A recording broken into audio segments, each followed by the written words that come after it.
Hola amigos, ¿cómo están? Perdón por la demora en subir el video, pero pues bueno, en el día de hoy vamos a hablar sobre manifestaciones renales de las neoplasias extrarrenales, principalmente hablando sobre las alteraciones a nivel glomerular. Lo que vamos a ver pues como tal en esta presentación, pues van a ser algo de generalidades, epidemiología, fisiopato, manifestaciones clínicas y tipos de glomerulopatías. Es importante hablando de las generalidades que pues nosotros sabemos que en el examen general de orina pues la principal proteína que se detecta pues es la albúmina. Sin embargo, eh, pues en los años de 1922 aproximadamente sale una noticia por un doctor que es el doctor James Galloway, en el cual pues él dice, ¿sabes qué? Estoy detectando un paciente que tiene presencia de proteínas en orina, pero pues se está comportando a una proteína diferente a la albúmina. Entonces, pues esta proteína tenía diferentes características. Dentro de esas, mencionaba que, por ejemplo, en cuanto a la temperatura en la cual generaba coagulación, pues de esas proteínas eran por debajo de los 55 grados. Esto en el caso de las proteínas normales. A diferencia de las nuevas proteínas, pues veían que no había esa coagulación a esa temperatura, sino que tenía que ser a mayor, pues ahora sí que a más grados. Lo describían que aproximadamente era a los 75 grados por encima de, ¿vale? Aproximadamente entre 79 y 82 grados centígrados. Entonces, pues esto fue un punto importante. ¿Por qué? Porque desde ahí empezaron a hablar sobre las paraproteinemias. Entonces, estas paraproteinemias, pues es importante que nosotros podamos detectarlas porque pues nos podrían orientar a otro tipo de patologías. Tanto es así que existe un químico que usamos, que es el ácido sulfosalicílico. Lo que hace este ácido sulfosalicílico es precipitar las proteínas. Las precipita a tal modo que hace como un conglomerado, como que lo concentra, por así decirlo, y se forma como una nubosidad. Hay gente que lo describe así, como esa nubosidad, como lo vemos en la imagen donde dice proteínas positivo, pero pues en ocasiones cuando es tanta la cantidad de proteínas, a veces literalmente cuando lo están agregando y lo revuelven, se forma como si fuera un requesón. Entonces, algo similar, ¿vale? Hablando un poco de la epidemiología, pues de estos datos que reporta el INEGI, pues si se dan cuenta, ha ido creciendo la cantidad de defunciones por tumores malignos conforme van avanzando los años. Tanto es así que pues inicialmente en el 2010 se comentaba que había una tasa de aproximadamente 6,09. Actualmente, en unos años anteriores, pues es de 7,06. Entonces, pues si se han dado cuenta, ha tenido cierto repunte. Tanto es así que pues es importante que nosotros podamos evaluar estas patologías porque van a tener un impacto importante en el paciente. Tanto así que pues pueden ocasionar todos los desenlaces y recordemos que lo principal de lo que he estado haciendo pues es primero prevenir. Esto es un dato importante porque reportan por entidades federativas cuáles son los sitios en donde tienen más reporte de defunciones por tumores malignos. Y curiosamente, aquí en la Ciudad de México, pues hay una incidencia o una tasa muy alta, la verdad, que es de 9,3. Entonces eso tiene un impacto importante. Probablemente en otros estados también hay una alta prevalencia de tasas de defunción. Sin embargo, pues a veces tenemos un impedimento que pues es la estadística. Puede ser que a veces no se reporten adecuadamente o no se hacen pues, todos esos registros y es un poco complejo. Cabe mencionar que pues aquí en la Ciudad de México pues es a donde se refieren gran parte de los pacientes que tienen alguna neoplasia y que necesitan algún seguimiento. Esto hablando, pues, por ejemplo, en algunos institutos, que es a donde se llegan a referir, o principalmente, pues, en los terceros niveles. En la tabla de la derecha es importante que veamos que hay neoplasias que aparecen por grupo etario y también, pues, de acuerdo a si son hombres o son mujeres. Tanto es así que, por ejemplo, nosotros vamos a ver que antes de los 30 años, la mayoría de las neoplasias que se llegan a presentar, pues son tumores, por ejemplo, de los 0 a los 19 años, son trastornos o tumores hematológicos o neoplasias hematológicas. Posterior a los 30 años, si se dan cuenta, ya hay una diferencia significativa en aquellos tumores que son de origen de un tumor sólido. Entonces, pues esto tiene un impacto importante porque también el desarrollo de las glomerulopatías asociadas al cáncer, pues van a tener cierta predisposición o cierta prevalencia o pues, correlaciones como tal. Entonces, pues esto es importante que lo sepamos porque pues también dependiendo del grupo etario, pues es lo que nosotros vamos a sospechar. Tanto es así que nosotros debemos de evaluar pues cuál es la conexión que hay entre la enfermedad renal y el cáncer. Pues hay muchísimas. Una entre toxinas, que estas toxinas pueden llegar a inducir que haya alteraciones a nivel celular en las mitosis y estos pues pueden generar alguna neoplasia. Sin embargo, pues a veces el cáncer, pues por lo que se llega a usar, que son los quimioterápicos, pues todas las sustancias que se llegan a emplear pueden llegar a generar un daño a nivel renal y generar pues toxicidad. Además de eso, pues puede ser que a lo mejor y el paciente desarrolló cáncer renal o tiene alguna otra alteración que hace que pues tenga que ocurrir la nefrectomía y por lo tanto disminuye la carga de nefronas. Hablando de otras situaciones, pues es la infiltración del tumor y pues como tal la formación de los síndromes paraneoplásicos, que es a donde vamos a entrar nosotros. Es importante porque pues si se dan cuenta, esta actividad tumoral o esta, pues sí, como tal todo este microambiente que se llega a generar por los tumores, pueden llegar a afectar diferentes porciones del riñón. Tanto es así que puede haber alteraciones a nivel glomerular, puede haber alteraciones a nivel vascular, puede haber alteraciones del tubo intersticio, trastornos hidroelectrolíticos, alteraciones pues a nivel de la vasculatura renal o pues hiperproducción de algunas otras hormonas que a la larga van a generar pues ciertas repercusiones en el paciente. En nuestro caso pues nos vamos a enfocar principalmente a las alteraciones a nivel glomerular. Sin embargo, pues vamos a hablar de la fisiopatología. Sinceramente, a mí cuando abordo alguna enfermedad, pues siempre me gusta hablar de los HITs. Eso es algo que comúnmente van a ver con algunas otras glomerulopatías. Sin embargo, pues en este caso, hablando como el primer HIT, pues es primero este microambiente que se genera por la actividad tumoral. Este microambiente, pues lo que genera es una liberación de citocinas proinflamatorias, algunas que son también antiinflamatorias, y pues estas llegan principalmente a nivel del glomérulo, y pues aquí a nivel glomerular empieza a haber una interacción, tanto a nivel endotelial como a nivel de lo que son nuestra barrera de filtración, ¿ok? Entonces, en los numeritos están representados pues los podocitos, y los que aparecen como las 10, por así decirlo, pues son los anticuerpos, ¿ok? Entonces, se dan cuenta, pues empiezan a formar complejos inmunes a nivel de la región subepitelial, otros pueden ser a nivel subendotelial, y pues estos a su vez pueden empezar a generar un daño a nivel de la membrana basal. Esto es importante porque vamos a ver qué tipo de patologías o qué tipo de glomerulopatía es un poco más frecuente en este tipo de pacientes.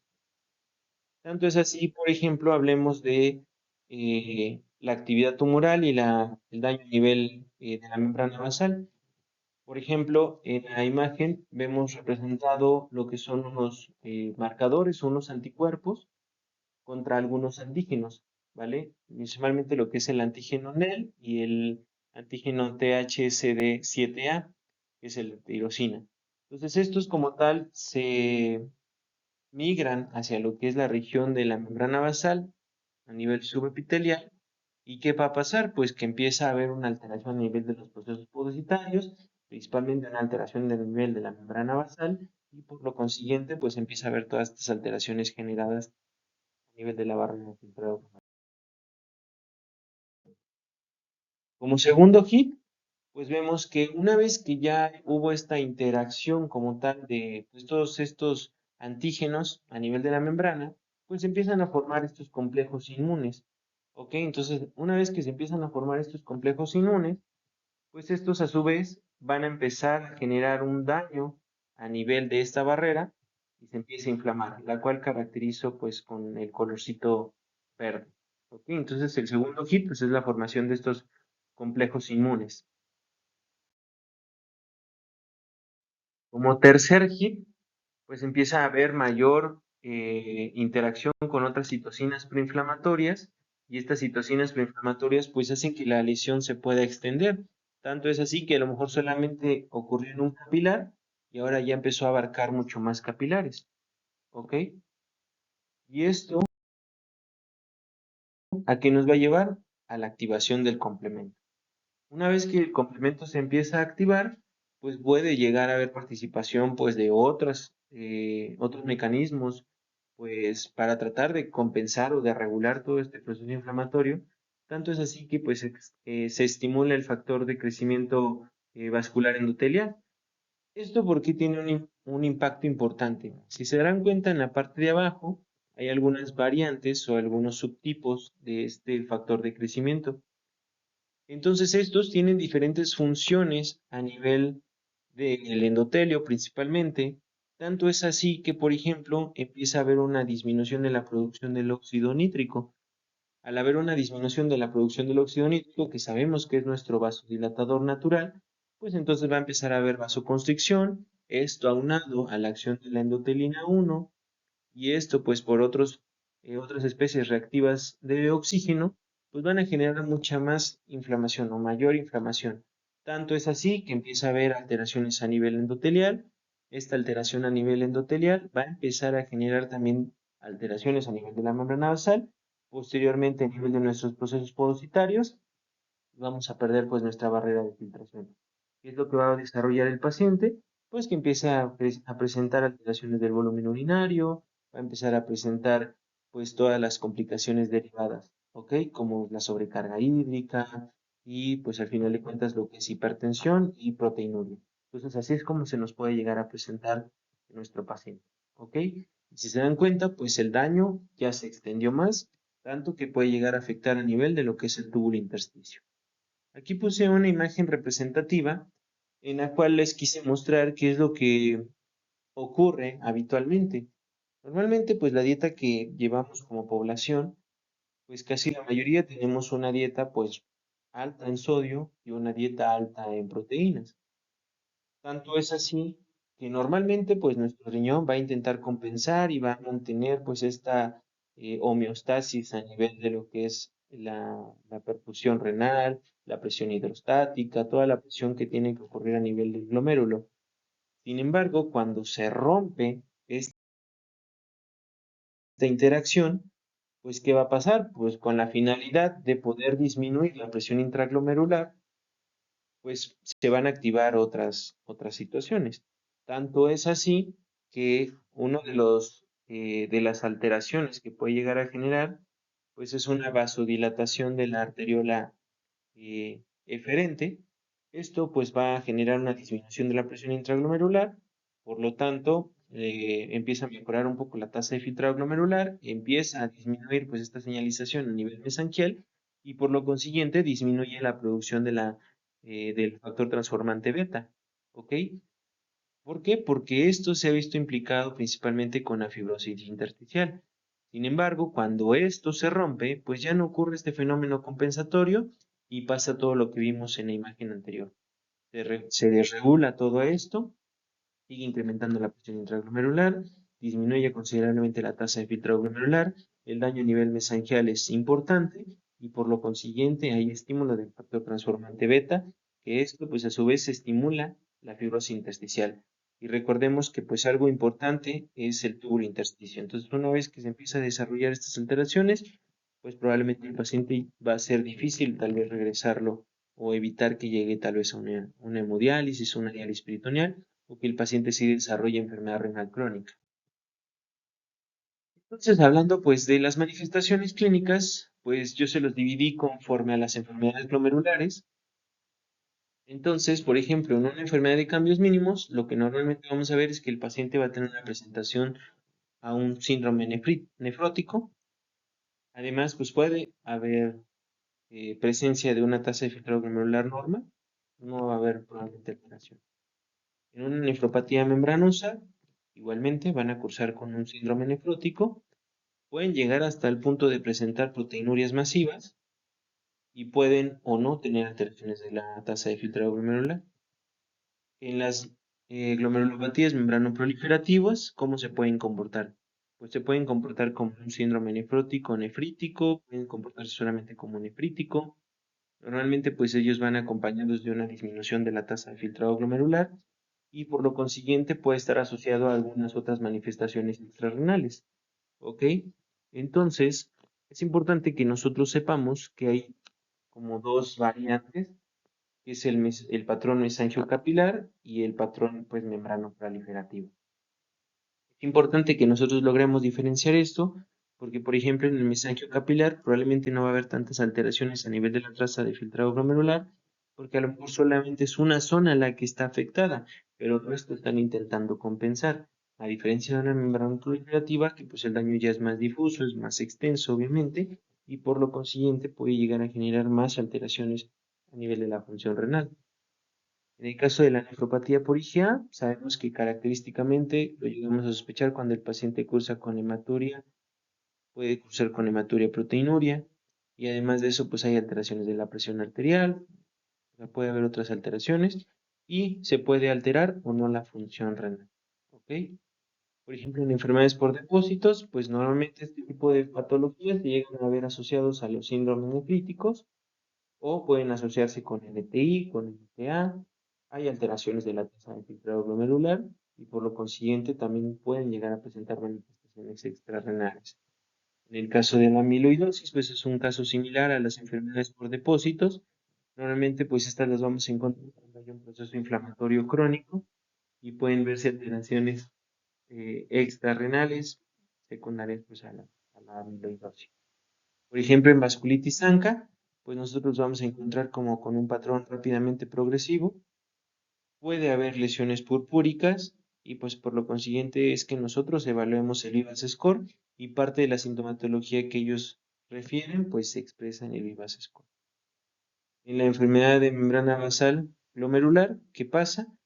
Se comportan igual como un rápidamente progresivo, pueden llegar a cursar hasta con hemoptisis y ya pues un caso severo son pacientes que pueden desarrollar hemorragia alveolar difusa, además de poder llegar a presentar hematuria macroscópica. Entonces, esto es importante porque normalmente estos pacientes son pacientes que llegan muy graves y que, pues como su nombre lo dice, se deteriora rápidamente la función renal, pero también pueden tener muchas alteraciones a nivel respiratorio y ese paciente, pues es un paciente, la verdad, crítico. Subí un post en la página donde hice esta imagen un poquito más diseñada para infografía, pero pues aquí les resumo las glomerulopatías asociadas a cáncer, eh, de asociados a neoplasias hematológicas como a tumores sólidos y pues el más representativo, ¿ok? En el superior pues vemos la enfermedad de cambios mínimos y pues aquellas positopatías focal y segmentaria. En el lado derecho, pues vemos las nefropatías membranosas, que si se dan cuenta, pues se asocian más a tumores sólidos. Igualmente está ordenado por orden de frecuencias. En el del lado izquierdo vemos las membranoproliferativas, que pues en el caso de ellos pueden verse asociados a trastornos hematológicos o a tumores sólidos con una predominancia pues por los trastornos hematológicos. En el caso de la vasculitis ANCA, pues normalmente los podemos llegar a ver asociados a neoplasias o tumores sólidos. La nefropatía por IgA igualmente puede verse asociado a trastornos tanto hematológicos como asociados a tumor sólido. En el caso de la amiloidosis, como comentábamos anteriormente, pues puede presentarse también tanto a nivel hematológico como asociados a tumores sólidos. En el caso de las microangiopatías trombóticas, sabemos que es una entidad o un espectro que abarca muchísimos patrones glomerulares y pues dentro de estas se pueden observar alteraciones hematológicas y también asociadas a tumor sólido y las inmunotactoides que predominan principalmente en aquellas neoplasias hematológicas. ¿Hay una prevalencia o que un síndrome nefrológico sea más presente que otros? Sí, de hecho sí se ha reportado que pues los pacientes cursan predominantemente con síndrome nefrótico Y esto es importante también que veamos que de acuerdo al grupo etario también son las entidades o las glomerulopatías más frecuente encontradas. Tanto es así que pues la que predomina pues es la nefropatía membranosa y la enfermedad de cambios mínimos. Ok, entonces pues esto es importante porque pues nos haría sospechar en este tipo de entidades y por ejemplo, si están en etapas tempranas, probablemente estos pacientes ameriten hasta de microscopía electrónica y no nada más de una biopsia convencional para microscopía de luz e inmunofluorescencia.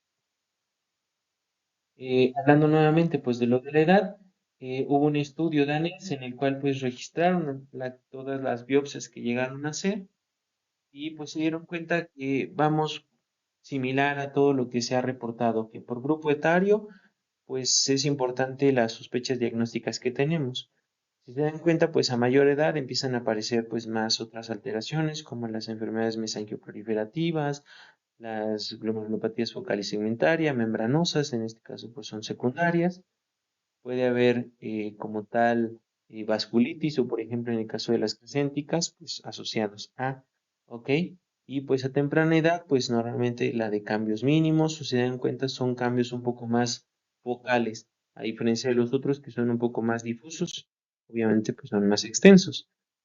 Hablando de la nefropatía membranosa y el cáncer, pues vamos a sospecharlo en qué momento. Por ejemplo, en el caso de las primarias, pues la edad media mencionan que pues es por ejemplo antes de los 50 años, pues es importante que se les haga el screening de cáncer y pues normalmente lo que se puede llegar a observar a nivel de lo que es la microscopía de luz, pues puede verse un engrosamiento de la membrana basal glomerular, sin embargo puede no haber proliferación y normalmente pues ellos a la inmunofluorescencia pues lo que pinta es IgG4, ¿ok? Entonces si ustedes tienen una biopsia y les reportan inmunofluorescencia solamente predomino de IgG, pues probablemente puede ser que sea una nefropatía membranosa primaria.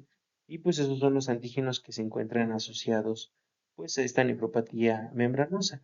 Cabe mencionar que nosotros habíamos hablado del THSD7A y el NEL, ¿vale? Y esto tiene un impacto importante porque, por ejemplo, vamos a hablar de las nefropatías membranosas secundarias, en el cual la característica clínica principal de sus pacientes pues, son aquellos que se presentan por encima de los 60 años, que tengan antecedentes de tabaquismo y pues que, por ejemplo, al momento de que nosotros los abordamos, les hicimos un PLA2R y salió negativo.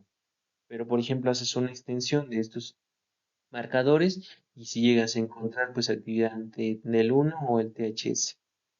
Otro, pues puede haber datos de eventos tromboembólicos y normalmente puede ser que sean pacientes que habían cursado con un síndrome nefrótico, lo captaron, a lo mejor sí lograron identificar la neoplasia, lo llegaron a operar o le dieron tratamiento y pues disminuye la proteinuria, ¿no? Y se remite el síndrome nefrótico.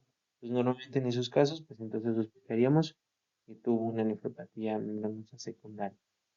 Dentro de las características histopatológicas, pues vamos a ver que puede haber hipercelular endocapilar, proliferación esangial, puede llegar a haber pues principalmente estas alteraciones a nivel de la membrana basal y en el caso de solamente ser algunos segmentos, llegan a mencionar que puede verse asociado al NEL1, ¿ok? Y si se dan cuenta en cuanto a la microscopía de luz, pues aquí en esta imagen vemos casi no se llega a observar lo que es la membrana, pero ya se observan que están rectificadas, en la imagen inferior, bueno, de la misma imagen, en la parte inferior a la izquierda, si se llegan a dar cuenta, se ve ahí como unos rayitos de sol, y pues esos son los podocitos, ¿ok? Esos son los spikes. Entonces, pues esto es importante porque es característico de las nefropatías membranosas, ya en una etapa un poco más avanzada. Y en la parte inferior vemos como tal inmunofluorescencia, que si se dan cuenta, la que no pinta es IgG4, pero sí pintan las otras IgG. Eso es algo complejo porque pues no en todos los hospitales se llegan a correr todos los demás marcadores o todas las demás la inmunofluorescencia y solamente te pueden reportar IgG, IgM, IgA, ¿vale? Sin embargo, como les comentaba en las primarias, pues la que predomina es IgG, ¿vale? No sé si sea IgG4, IgG3 o IgG2 o IgG1, pero pues pinta solamente IgG. Pero por ejemplo, si ustedes en inmunofluorescencia ven que pinta hacia otras o que tiene actividad ante otras, por ejemplo, complemento o IgA, IgM, pues entonces estamos ante un caso de una nefropatía membranosa secundaria. Hablando de la enfermedad de cambios mínimos y el cáncer, pues ya habíamos hablado anteriormente que pues, las principales neoplasias asociadas son pues, las hematológicas. Aquí vemos una descripción de que en qué rango de edad es cuando es más frecuente. Si se dan cuenta, pues son ya personas grandes, o sea, 51 años. A diferencia de la epidemiología normal, que normalmente cambios mínimos, pues los asociamos siempre a pediátricos. Entonces aquí, por ejemplo, pues puede ser en pacientes ya un poco más grandes. Parece ser que hay cierta predisposición por mujeres que por hombres, ¿ok? Y puede verse alterado pues por algunas otras alteraciones. Puede llegar a tener alteraciones pues de la función renal, pero pues no algo insignificativo hasta el punto que lo lleve hasta una terapia de reemplazo renal. ¿Ok? Y si nos damos cuenta en la microscopía de luz, pues realmente parece ser que se ve normal ese glomérulo, no se le ve alguna otra alteración a nivel túbulo intersticial, pues parece ser que no hay tantas alteraciones, excepto que una que otra célula desfacelada a nivel del túbulo, pero pues de ahí en fuera no se ve nada. Y ya una vez que es en la microscopía electrónica, pues ahí sí ya empiezan a haber alteraciones a nivel de los procesos podocitarios o de la membrana basal, en la cual si se dan cuenta se ve como que se retrajo, como que se empezó a doblar sobre sí mismo. Y esos son cambios que se pueden observar pues en nefropatías membranosas en etapas tempranas. Hablando de la focalisegmentaria, pues en este tipo de patologías igual vemos que hay una cierta predominancia. El PV significa policitemia vera. Entonces en este tipo de patologías o también trastornos hematológicos, pues parece ser que tienen mayor predisposición. Y pues en la microscopía de luz ahí vemos cómo hay unas zonas donde cursa con esta esclerosis y que pues se ve en algunos segmentos, propiamente como la enfermedad o la pocitopatía lo describe. Hablando de las paraproteinemias, no vamos a aunar un poco más con eso. Espero subir otra clase en la cual les pueda comentar un poquito más sobre ellas. Pero pues aquí vemos un algoritmo en el cual pues nos llegan a dividir principalmente estas paraproteinemias, ya sea que estén generando pues una enfermedad por depósitos, ya sean monoclonales, tal vez no sean monoclonales, o que solamente haya alteraciones a nivel tubo intersticial y por lo tanto pues van a ir asociados a otro tipo de patologías a nivel glomerular o, por ejemplo, asociados a algún tratamiento. ¿Ok? ¿Qué deberíamos de hacer, por ejemplo, si nosotros estamos a un caso de una glomerulonefritis membrano proliferativa? Esto es importante, ¿por qué? Porque sabemos que este tipo de entidades a veces tienden a estar, o la mayor eh, cantidad de las veces que nosotros los evaluamos, están asociadas a trastornos autoinmunes. Entonces, pues, en primera instancia, cuando nosotros tenemos un paciente que probablemente está cursando con un patrón membrano proliferativo, pues tendríamos que hacer pues tanto abordaje para causas infecciosas, para enfermedades autoinmunes y no descartar cáncer, ¿ok? Y pues bueno, vemos esta clasificación en las cuales las dividen pues ya sea por depósitos de complemento, ya sea por depósitos de inmunoglobulinas o en aquellos que no hay presencia de depósitos y por lo consiguiente pues todas las demás alteraciones que pueden verse asociadas a este tipo de glomerulopatía. También hay alteraciones asociadas a los fármacos que se llegan a ocupar en cáncer. Entonces, algunos de ellos tienen ciertas alteraciones a nivel tubular y a nivel de lo que es el glomérulo, a nivel vascular, que pueden llegar a generar pues, todas estas alteraciones. Tanto es así, por ejemplo, que vemos la mitomicina C, en el cual puede llegar a generar MAT. Ok, en el caso del interferón, pues puede llegar a generar una pocitopatía focal y segmentaria. En el caso, por ejemplo, de la hipofosfamida, que lo llegamos a usar frecuentemente, no solamente se llega a ocupar en algunas neoplasias hematológicas, bueno, normalmente no denominado como ciclofosfamida, pero también vemos que puede verse afectando pues el túbulo intersticio, ¿ok? A nivel igual, túbulo intersticial, pues algunos inhibidores del BRAF o inhibidores de la tirosincinasa, ¿ok? Y algunos otros fármacos, ¿ok? Que llegan a ocuparse a nivel de las neoplasias.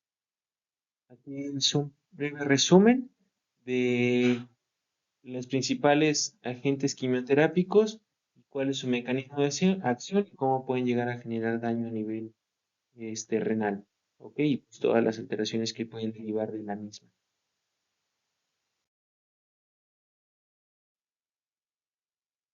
En el caso de nosotros sospechar de alguna glomerulopatía, ¿en qué momento lo vamos a sospechar? Pues van a ser en aquellos pacientes que, por ejemplo, cursen con proteinurias de novo. ¿A cuánto? Más de 1 gramo. Entonces, en estos pacientes, pues vamos a tener que tener esta sospecha, no descartarlo, y más si tiene cáncer, pues podríamos llegarlo a sospechar, o que a lo mejor el paciente no tuvo nada, pero ¿sabes qué? Si me refiere que tiene síntomas B, pues entonces tendríamos que intentar hacer el abordaje. Si se dan cuenta, antes de que nosotros lleguemos a pensar que tiene una glomerulopatía paraneoplásica, pues primero nos dice, ¿sabes qué? Descarta otras cosas. Puede ser que sea algo infeccioso, puede ser que sea algo inmune, o puede ser que sea asociado pues a algún fármaco. Entonces, pues una vez que nosotros identifiquemos eso, pues es importante tal vez tratar esa situación, y a lo mejor y no llegamos hasta un abordaje un poquito más extenso. Pero ser que a lo mejor y sí, rebasa que ya retiramos todo eso, todos estos agentes o todos estos factores que podrían haber desencadenado mi daño renal, y pues encontramos que probablemente sí hay otras alteraciones, y pues entonces estaríamos hablando de un cáncer oculto. Entonces pues tendremos que hacer el abordaje del mismo y poder revertir esta situación. ¿Ok? Sin embargo, esto como tal no está bien estandarizado, no hay mucha información a nivel de las guías que nosotros nos llegamos a basar, que son las guías Cadivo. Solamente sí nos llegan a dar ciertas recomendaciones, como en este caso, que nos dicen que en el caso de las nefropatías membranosas, las focales segmentarias y nefropatía por IgA, sí deberíamos de abordarlos, de descartar que no tengan cáncer. Entonces esto es importante porque puede ser que a lo mejor nosotros digamos, pues solo es una focal y segmentaria, cierta variedad, y ya no le hicimos más abordaje. Y probablemente el paciente sea nuestra primera ventana para decir algo tiene, probablemente sea un cáncer, y lo tengamos que tratar en ese momento. Entonces no hay que eh, eh, desestimar pues todo esto, ¿ok? Tendríamos que intentar abordarlo, y a lo mejor podríamos revertir toda esta situación. Ok, principalmente si se dan cuenta, pues hay que hacer screening, pues en aquellos pacientes que llegan a desarrollar un síndrome nefrótico, no descartarlo, hacer todos los exámenes de rutina, en el caso de las mujeres, pues sus exámenes ginecológicos, ok, en el caso de los hombres, igual sus exámenes de rutina. Entonces, pues no deberíamos de descartar pues estas alteraciones. Y pues importante, factores de riesgo. A veces dirán, no tiene relevancia los antecedentes personales no patológicos, pero en este caso sí. Y el paciente tuvo un antecedente importante de que fumó, tuvo un antecedente importante de que tomó, se la llevó en el exceso, pues entonces en esos casos tendríamos que llegar a descartar que no pudiera tener alguna alteración asociada a este factor de riesgo. ¿Qué hay sobre los marcadores tumorales? ¿Serían una opción? ¿No serían una opción?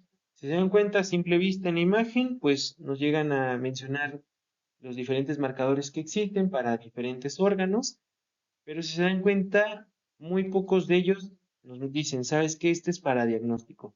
La mayoría son para evaluar respuesta a tratamiento o recidivas, no como tal para algo más. Entonces, si se dan cuenta, en ningún momento del screening yo les dije, pídele marcadores tumorales, porque no van a cambiar esta situación. Hay ciertas entidades que sí nos pueden orientar hacia ese tipo de neoplasia, ¿ok? Tanto es así que, por ejemplo, el CA125 con el H4 podríamos llegarlo a detectar cuando hay alteraciones o hay neoplasias a nivel del ovario, la alfa-fetoproteína, principalmente a nivel hepático, y a nivel prostático, pues el antígeno prostático, que sabemos que hay ciertos cortes que nos llegan a decir que, dependiendo de ese valor, puede estar asociado a cáncer. No siempre es así, hay veces en las que pues, puede ser asociado a un proceso infeccioso, más aparte que a lo mejor sí tiene ciertas alteraciones, pero pues al final de cuentas en ellos podríamos intentar ocuparlos. En el resto se dan cuenta, no. Sin embargo, lo que les mencionaba, pues era sobre las guías americanas, que son las CADIGO, pero pues también tenemos las recomendaciones europeas, y se dan cuenta realmente, pues no es muy distinto, ¿ok? Siempre es evaluar la función renal, hacer pues nuestro screening, ver si tiene factores de riesgo tal vez para alguna neoplasia. Probablemente si nos dice, ¿sabes qué? Si he tenido síntomas B, entonces pues empezamos a hacer abordajes. Nosotros pues como se dieron cuenta, la principal glomerulopatía asociada a cáncer pues son las nefropatías membranosas. Entonces pues no descartar pues en las membranosas, pedirle a lo mejor un clado CR, o a lo mejor antes de pedir un clado CR, que también es complejo, a lo mejor y pedir algún estudio de imagen que nos podría ayudar. Y si en dado caso en el estudio de imagen no salió nada, pues entonces pediríamos nuestro clado CR. Y a lo mejor ya una vez viendo que nuestro clado CR salió negativo, no descartarlo. Hay lugares donde se hacen extensión de estos marcadores, probablemente nos puedan reportar un NEL o un THS de 7A, y pues entonces aumenta más la probabilidad de que este paciente pues esté cursando a lo mejor con una neoplasia oculta, y nuestra primera ventana fue a nivel renal, y a lo mejor y hasta en esos casos podría servirnos un PET-scan, ¿no? Entonces en ese caso podríamos llegar a ocuparlo, pero si se dan cuenta, ya sería algo más dirigido, no en primera instancia. Desafortunadamente no en todos los lugares hay mucho recurso, como pues en algunos otros hospitales, por ejemplo, pues fuera del país. Aquí tendríamos que intentar hacer las cosas con lo que tenemos a la mano, y claro que podemos hacer algún cambio importante sin pedir cosas tan complejas. Y sobre la biopsia renal, ¿se debería de hacer? ¿No se debería de hacer? Pues aquí realmente la biopsia la vamos a hacer si realmente va a cambiar el curso clínico del paciente. Si no hay cambio del curso clínico, o si no hay una probabilidad de que nosotros cambiemos la sobrevida de ese paciente, pues sinceramente no la recomendaría. ¿Por qué? Porque sabemos que la biopsia renal no es un procedimiento, pues que digas, muy sencillo. La verdad se puede complicar, pueden terminar en nefrectomía el paciente, y pues llegarle a ocasionar una disminución de estas nefronas, y obviamente pues acelerar todo este proceso. Pero pues puede ser que a lo mejor, y sabes que mi única ventana fue esto, pues a lo mejor pues sí, podríamos indicarle la biopsia renal. Y pues eso sería todo de mi parte. Espero que les haya gustado. Si llegan a tener alguna duda, no duden en contactarme. Pues ya les he mostrado mis redes sociales. Espero que les sirva, lo aprovechen, y hasta luego, amigos.